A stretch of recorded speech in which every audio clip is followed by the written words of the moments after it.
May 25th, 2019, at a quiet little pension in Chocheonub, Jeju City. A woman's in the kitchen making a warm, comforting dish of curry rice, and it smells delicious. But just as the curry is done, she stirs something white into the mix. Then she plates it up and serves it to her ex-husband, Mr. Kang. Before he digs in, she even takes a picture of the meal, like it's some kind of special moment worth capturing.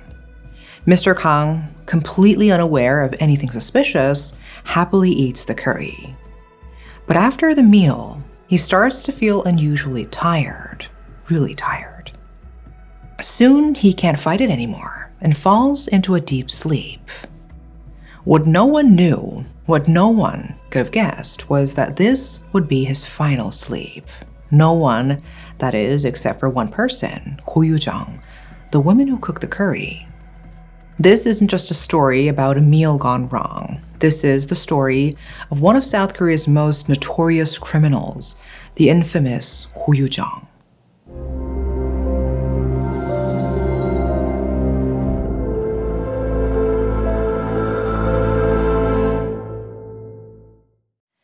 Yujeong is one of South Korea's most notorious murderers. Her crime wasn't just brutal, it shocked the entire nation. She killed her ex-husband in such a grotesque and horrifying way that the case caused an uproar across the country.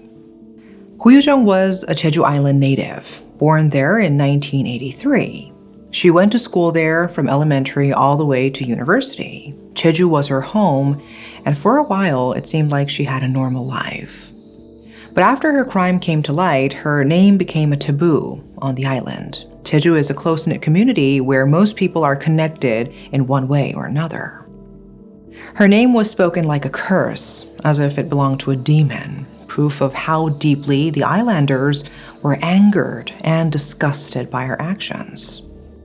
She and her ex-husband, Mr. Kang, have met in university. They were a campus couple and dated for 5 years before finally tying the knot on June 11th, 2013. Everyone around them thought they were perfect together. They volunteered abroad, went on trips, and made memories just like any other happy couple. But things fell apart soon after the wedding. They had no major problems while dating, but as soon as they got married, severe conflicts began. One notable example is their honeymoon. After the trip, they were at the airport, getting ready to return to Korea. Suddenly, Yujeong said she had something she still wanted to buy and rushed off to the duty-free shop. Then came the final boarding call over the intercom, urging passengers to board the plane. But instead of hurrying, she was still browsing and picking out products as if time didn't exist. Her husband tried to get her to leave, but she exploded in anger, yelling at him. She didn't budge and kept shopping, even as the plane was about to take off. Frustrated, Mr. Kang boarded the plane without her. But there was a problem. Due to the regulations at the time, he couldn't fly without her, so he had no choice but to get off and go find her. And there she was, still shopping, as if nothing had happened. And because of her stubbornness, they missed their flight. This was one of the first signs that something was off with her behavior. After getting married, both of them enrolled in master's and doctoral programs at Jeju National University.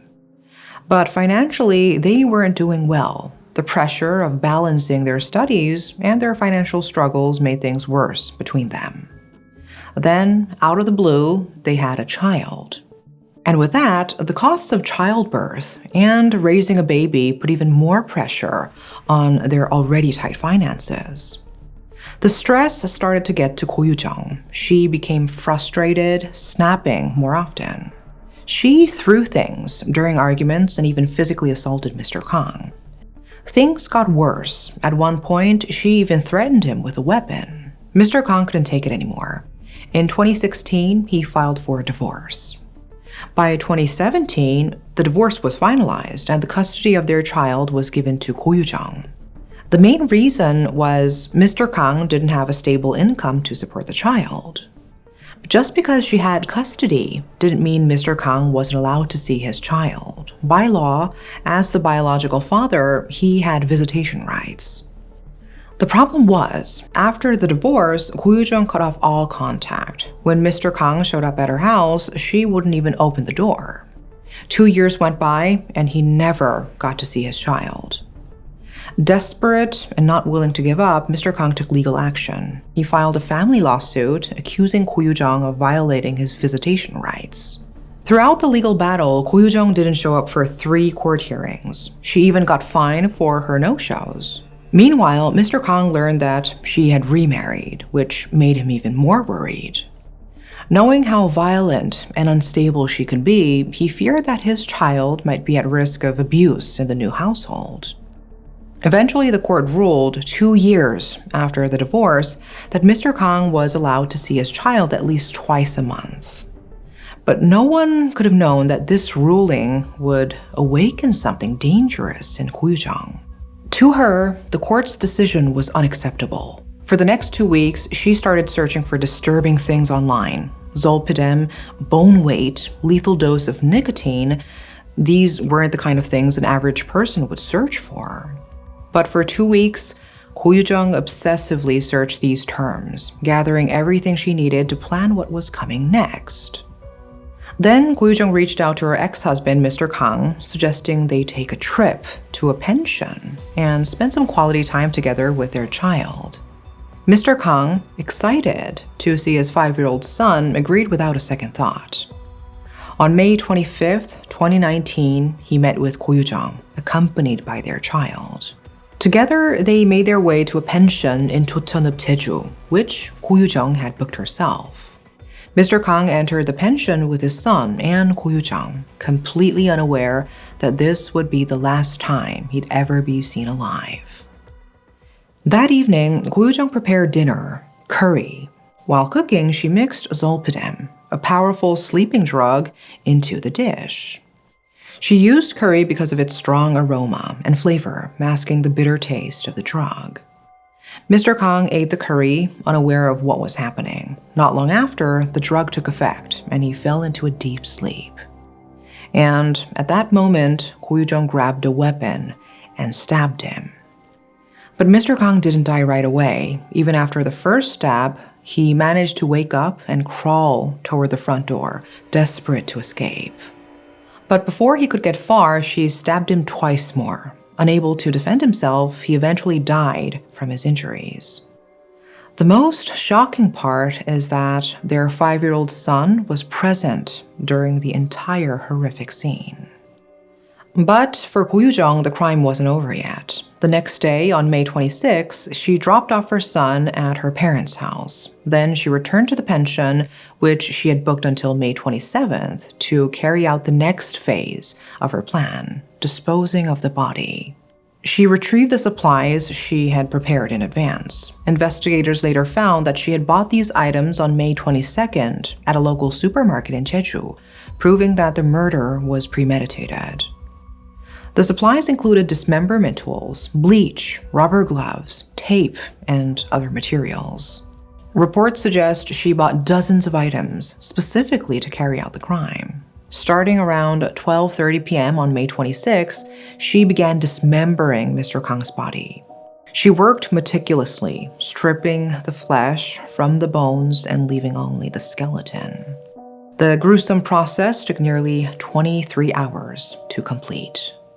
Once she was done, she packed the dismembered remains into a suitcase and checked out of the pension.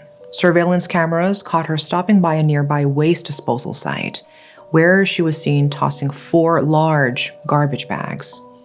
Experts believe these bags contained parts of Mr. Kang's body, as it was unusual for her to be disposing of that much trash otherwise.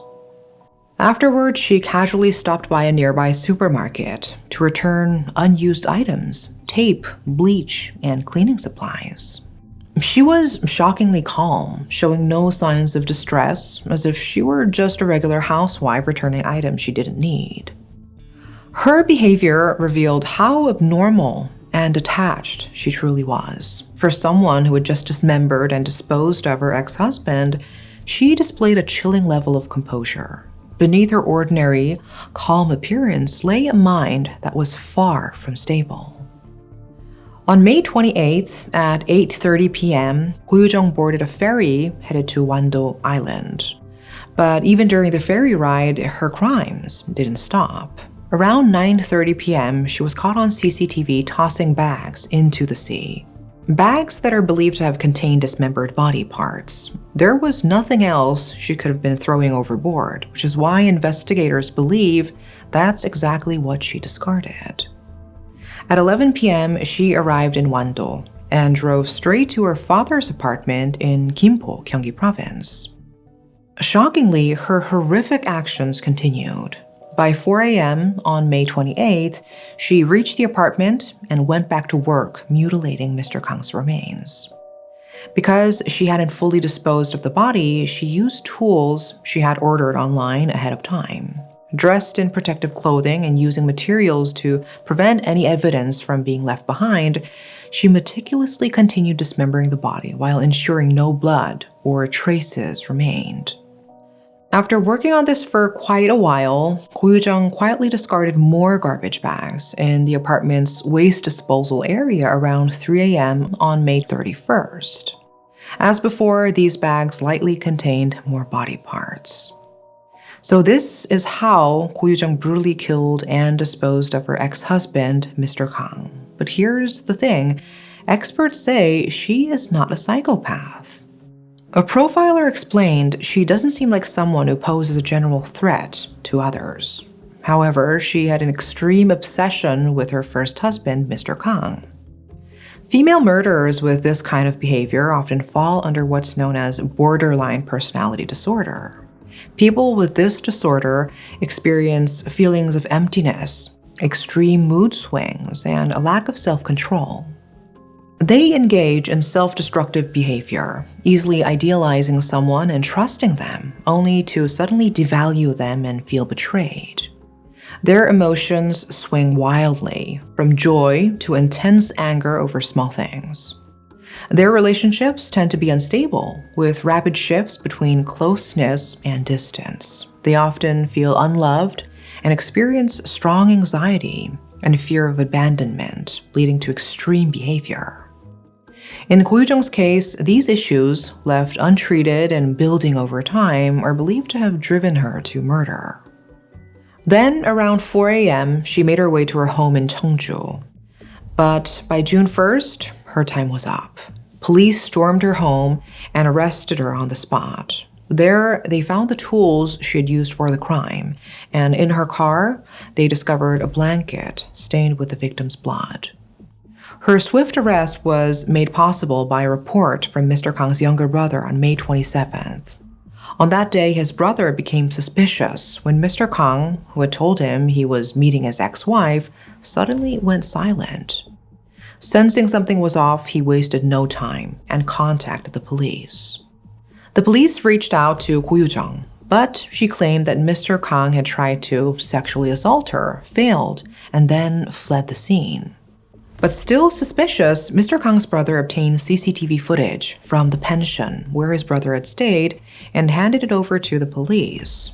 After reviewing the footage, authorities saw that on May 25th at 4:20 p.m., Mr. Kang, Yujeong, and their son entered the pension together.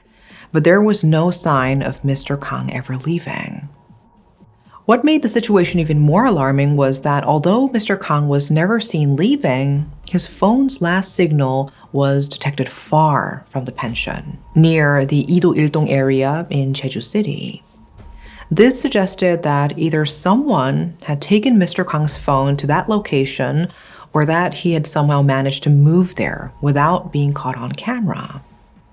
Additionally, Mr. Kang's car remained parked at the pension for 3 days without moving. Another red flag for the investigators. By now, it was clear to the police that this wasn't a simple missing person case.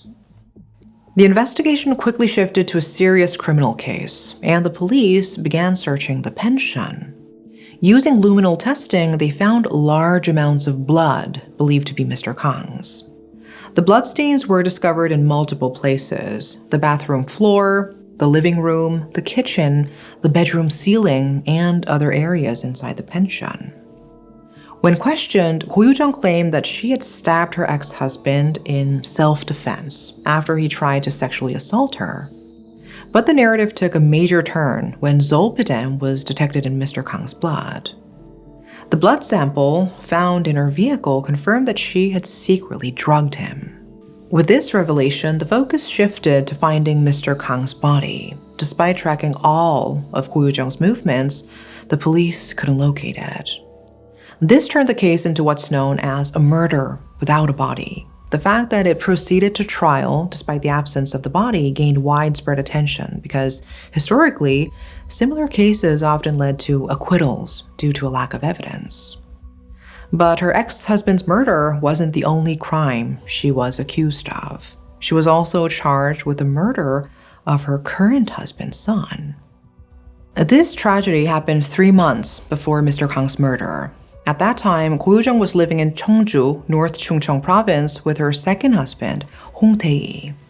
One day, the unthinkable happened. Their young son was found dead, and the cause of death was asphyxiation. Initially, the police suspected Hong because he had told them during questioning that he had woken up to find his son dead. However, after learning about Ko Yujeong's involvement in her ex-husband's murder, Hong became suspicious and filed a formal complaint against her, accusing her of killing his son. The investigation, which had been poorly handled by the Cheongju Police Department, was then transferred to the Jeju Police Department for further review. There was speculation that Ko Yujeong might have drugged her second husband with something like zolpidem to make him sleep and then suffocated her stepson. But without any solid proof, it remained just a theory and wasn't acknowledged in court. Eventually, the South Korean court delivered its verdict in the case of her ex-husband's murder. Even though Mr. Kang's body was never found, the evidence against Ko Yujeong was overwhelming. On February 20th, 2020, in the first trial, she was found guilty of murder, body mutilation, and body concealment.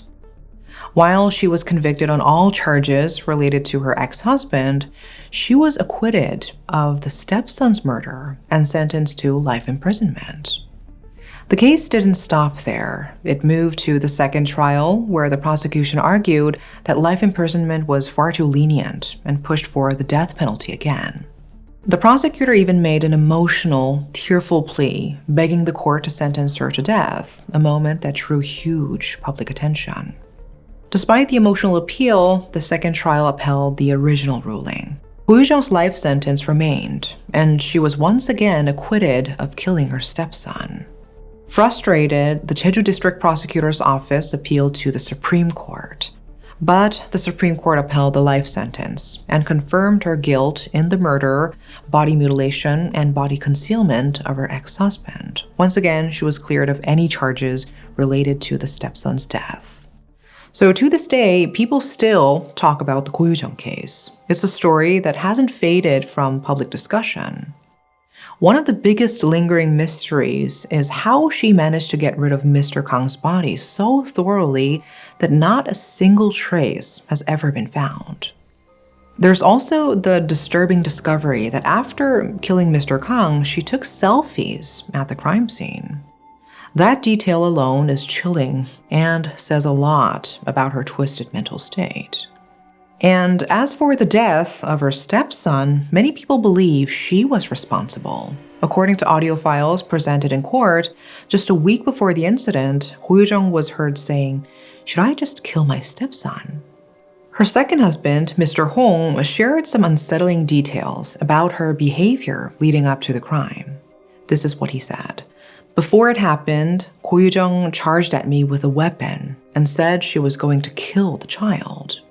The court brushed it off, saying couples fight and make up all the time. But the child died. Shouldn't that outcome matter?" Mr. Hong also described her strange behavior on the day of the incident. He said, early that morning, she deleted the contact information of the child's biological mother and uncle from her phone. Why that day, of all days? After the child died, she was on the phone with her mother, and she said, "He's not even our kid." The court thought that was normal. I can't make sense of it. All of this paints a clear picture. Ko Yujeong felt no grief over her stepson's death. But despite the suspicious circumstances and damning details, the lack of solid evidence meant she was acquitted of the stepson's murder. In the end, Yujeong wasn't just a criminal. She was a devil in human form.